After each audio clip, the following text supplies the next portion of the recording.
एक जंगल में दरख्तों से बना हुआ एक शहर था, जहाँ सब छोटे बड़े पक्षी खुशी खुशी रहा करते थे।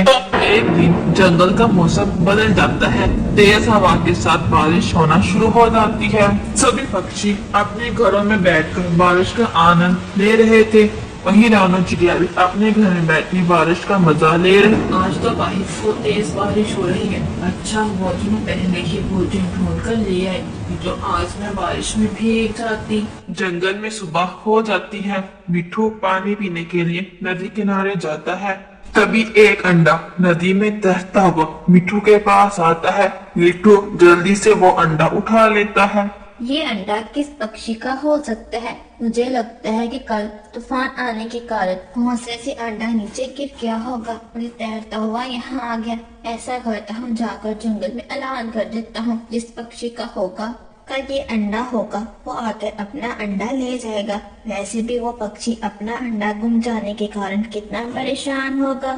ऐसा सोचकर मिट्ठू जंगल में ऐलान कर देता है। मिट्ठू काफी समय तक बैठकर उस अंडे के माँ बाप का इंतजार करता है, जब कोई पक्षी नहीं आता। इतना समय बीत गया लेकिन अभी तक कोई पक्षी नहीं आया। लगता है ये किसी दूसरे जंगल से अंडा तैरता हुआ इस जंगल में आ गया है। लेकिन मुझे तो अंडे की देखभाल करना भी नहीं आता। मेरी समस्या का हल चिड़िया के पास होगा, वो मेरी सहायता जरूर करेगी। ऐसा करता हूँ, ये अंडा चिड़िया के पास ले जाता हूँ। फिर मिट्ठू वो अंडा लेकर जल्दी से चिड़िया के पास जाता है। दूसरी तरफ चिड़िया बड़े मजे से अपने घर के बाहर बैठी हुई थी। जब मिट्ठू चिड़िया के पास जाता है। मिट्ठू, क्या हुआ? तुम तो बहुत परेशान लग रहे हो। हाँ चिड़िया, आज मैं बहुत परेशान हूँ। आज सुबह जब मैं नदी किनारे पानी पीने गया तो मुझे नदी में तैरता हुआ एक अंडा मिला। मैंने वो अंडा उठा लिया, लेकिन अभी तक मुझे उस अंडे का माता पिता नहीं मिल रहा। मिट्ठू, कल तेज हवा और बारिश के कारण बहुत से अंडे अपने माता पिता से बिछड़ गए हैं। न जाने ये अंडा किस पक्षी का होगा। चिड़िया, यही सोचकर तो मैंने ये अंडा उठा लिया कि इसके माता पिता बहुत परेशान होंगे, लेकिन अभी तक मुझे इसके माता पिता नहीं मिले। लेकिन समस्या इससे बढ़कर ये है कि मुझे अंडे की देखभाल करना भी नहीं आती। मिट्ठू, मुझे अपने घर की मरम्मत करनी है, जिस कारण मैं ये अंडा अपने पास नहीं रख सकती। चिड़िया, अगर इस अंडे को गर्म ना किया गया तो ये अंडा खराब हो जाएगा। तुम्हारे पास कोई और हल है तो मुझे बताओ। फिर चिड़िया मिट्ठू की बात सुनकर चुप हो जाती है और कुछ सोचने लगती है। मिट्ठू, इस समस्या का बस एक ही हल है कि हम सब पक्षी मिलकर इस अंडे की देखभाल करें। रानो, जंगल के सब पक्षी मिलकर इस अंडे की देखभाल क्यों करेंगे? मिट्ठू, मेरे पास एक योजना है जिससे जंगल के सभी पक्षी इस अंडे की देखभाल जरूर करेंगे। रानो, योजना? कैसी योजना? मुझे भी बताओ। राणा चिड़िया मिट्ठू को अपनी योजना बताने लगती है। फिर राणा चिड़िया अपनी योजना के मुताबिक गोरी कौवे के पास जाती है। गोरी, तुम्हें पता है मिट्ठू के पास एक अंडा है? हाँ रानो, मैंने सुना है कि मिट्ठू को एक अंडा मिला है, वो भी नदी किनारे से। गोरी, बस तुमने यही सुना है? हाँ चिड़िया, मैंने तो बस यही सुना है। क्या इसके अलावा भी कोई बात है? तो तुम्हें पता हो तो तुम मुझे भी बताओ।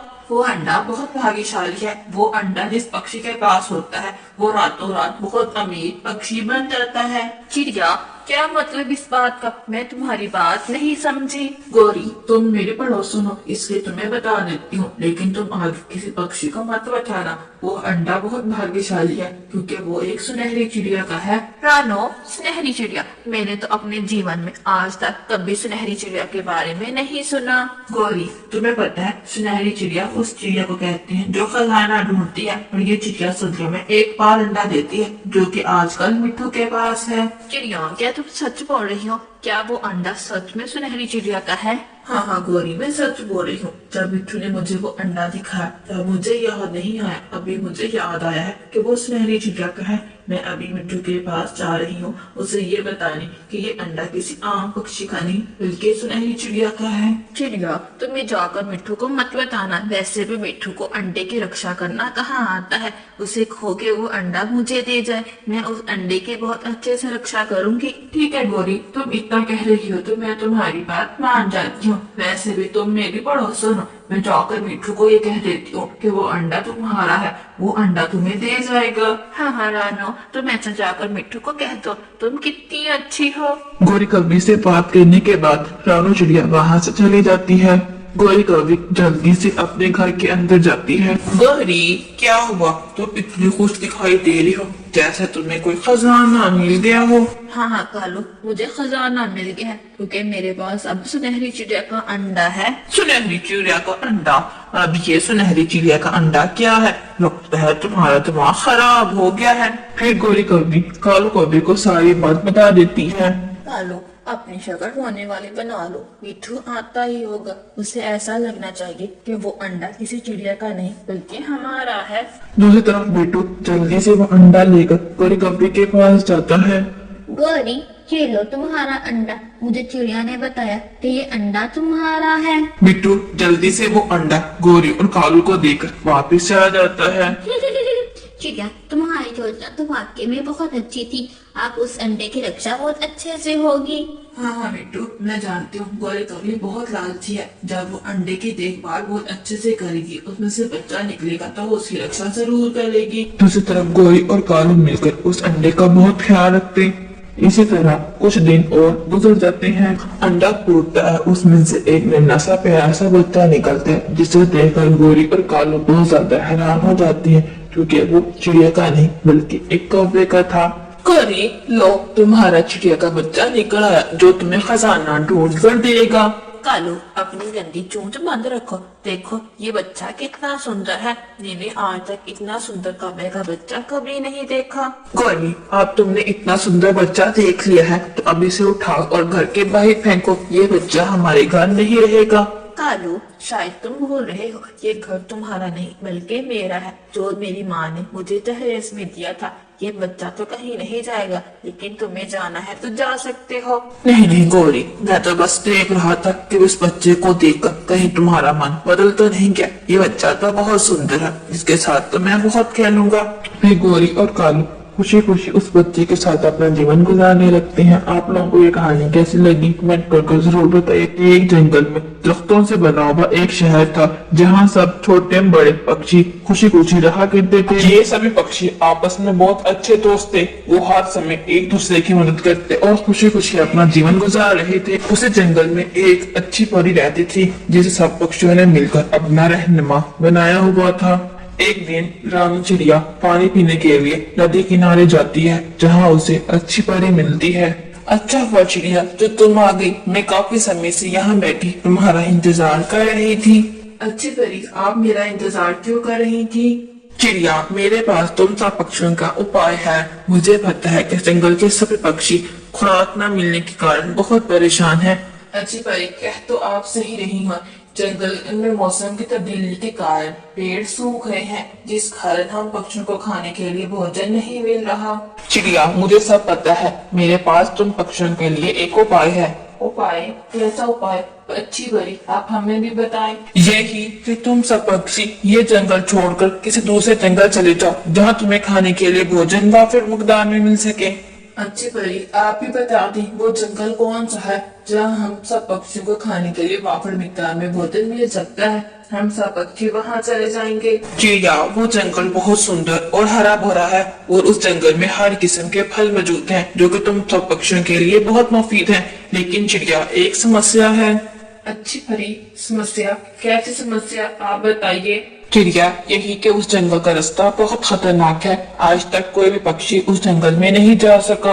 अच्छी परी, आप मुझे उस जंगल का रास्ता बताइए, हम सब पक्षी वहाँ जरूर जाएंगे। फिर अच्छी परी चिड़िया को उस जंगल का रास्ता बता देती है। फिर चिड़िया वो पता लेकर जल्दी से वापस अपने दोस्तों के पास जाती है जो सब परेशान होकर बैठे हुए थे। चिड़िया सीधा अपने दोस्तों के पास जाती है। क्या हुआ, तुम सब लोग इस तरह से उदास क्यों बैठे हुए हो? चिड़िया अब हम तुम्हें क्या बताएं, हम सब पक्षी पूरे जंगल में घूम आए हैं लेकिन खाने के लिए आज फिर हमें भोजन नहीं मिला। लेकिन चिड़िया तुम बहुत खुश दिखाई दे रही हो, लगता है तुम्हारे भोजन का बंदोबस्त हो गया है।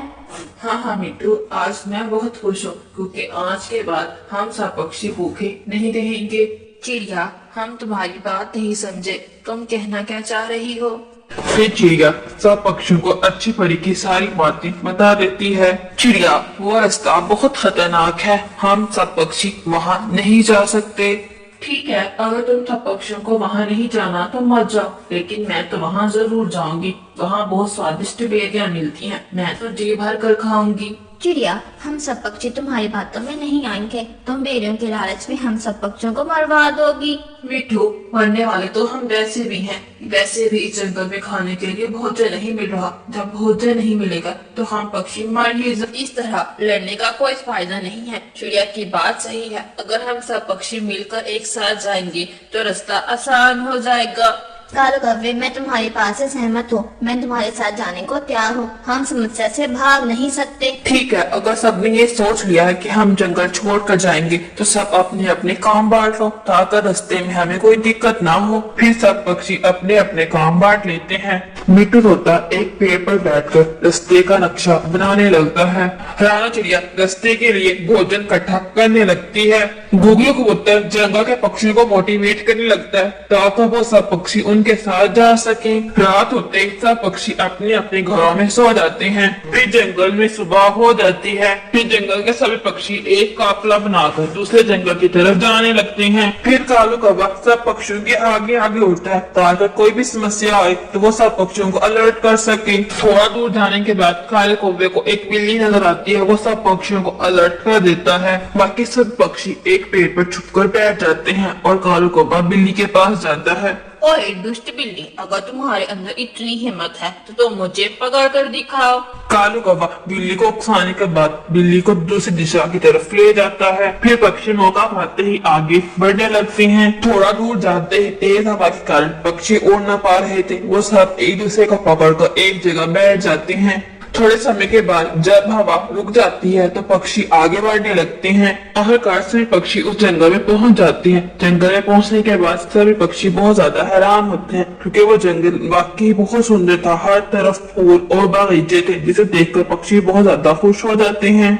चिड़िया को एक आड़ू का पेड़ पसंद आता है। वो जाकर आड़ू के पेड़ पर बैठ जाती है। मैं इसी पेड़ पर अपना घोंसला बना लेती हूँ। ये पेड़ नदी के पास है, इसलिए मुझे दूर जाना भी नहीं पड़ेगा और इस पर बहुत फल लगे हैं और मुझे सर्दियों में ज्यादा मेहनत नहीं करनी पड़ेगी। कालू कौवे को एक आम का पेड़ पसंद आता है। वो जाकर आम के पेड़ पर बैठ जाता है।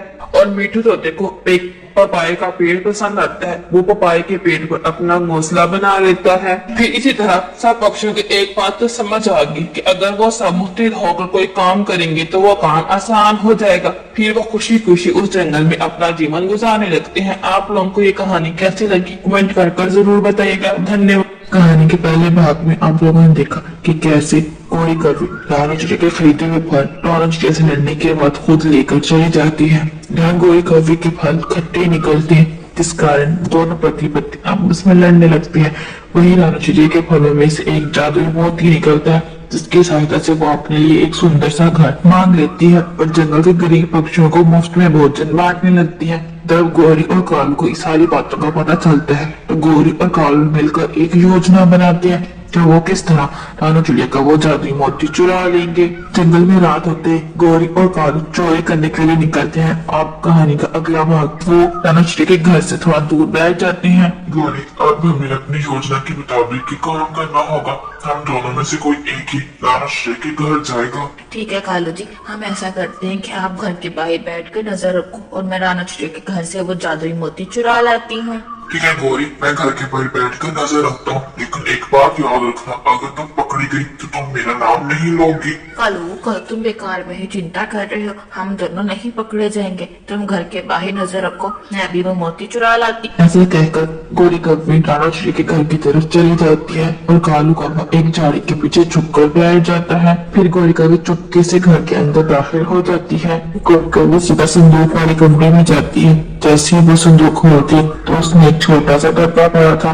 गोरी कौवे जैसे ही वो डब्बा निकालती है तो उसमें जादुई मोती गोरी कौवे को मिल जाता है, जिसे देखकर गोरी कौवे बहुत खुश होती है। मुझे तो लगा था इस छोटी मनुष्य चिड़िया ने ये जादुई मोती कहीं छुपा कर रखा होगा, लेकिन ये चिड़िया तो मेरी सोच से भी ज्यादा बेवकूफ निकली। फिर गोरी कौवे वो जादुई मोती चुरा कर ले जाती है। फिर कालू और गौरी चुपके छुपाकर जल्दी से वापस अपने घर चले जाते हैं। गौरी, तुमने तो आज कमाल ही कर दिया। मुझे तो बहुत डर लग रहा था कि कहीं हम दोनों पकड़े न जाए, लेकिन तुमने तो बहुत अच्छे से चोरी कर ली। कालू जी, आप तो बेकार में ही चिंता कर रहे थे। मैंने आपसे कहा था ना कि कुछ भी नहीं होगा। देखो, अभी जादुई मोती हमारा है। उस जादुई मोती के कारण हम जंगल के सबसे अमीर पक्षी बन जाएंगे। गौरी, जंगल के अमीर पक्षी हम बाद में बनेंगे, लेकिन पहले इस जादुई मोती से खाने के लिए कुछ मंगवाओ। मुझे बहुत भूख लग रही है।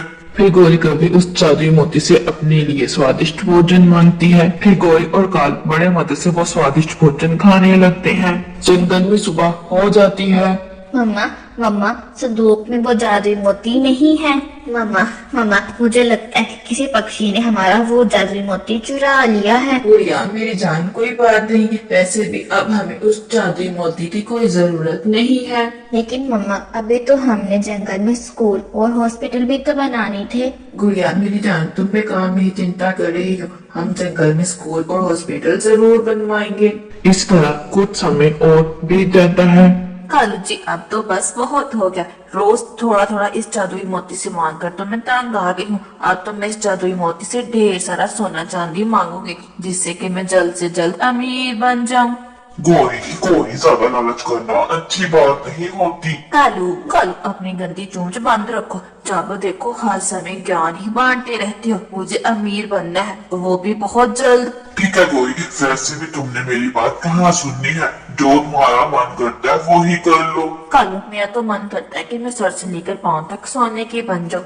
आज मैं इस जादुई मोती से यही मांगने वाली हूँ। फिर गौरी कभी उस जादुई मोती से अपने लिए ढेर सारा सोना मांगती है तो एक तेज सी रोशनी पूरे घर में फैल जाती है और गौरी कभी एक सोने की मूर्ति बन जाती है। कालू, मेरे सोने अकलमंद पति, ये क्या हो गया? मैंने तो ढेर सारा सोना मांगा था। लगता है इस जादुई मोती को कोई गलतफहमी हो गई और मुझे खुद को ही सोने का बना। कालू जी, कुछ करो। मुझे सारा जीवन इस तरह सोने का बनकर नहीं रहना। कोई भी सहायता करो। गौरी, मैंने तुम्हें कितना मना किया था, लेकिन तुमने मेरी बात ही नहीं सुनी और वो जादुई मोती भी गायब हो गया। मैं तुम्हारी सहायता कैसे करूं? और दूसरी तरफ नानो चिड़िया दिन रात मेहनत कर जंगल में हॉस्पिटल और स्कूल बनवा देती है।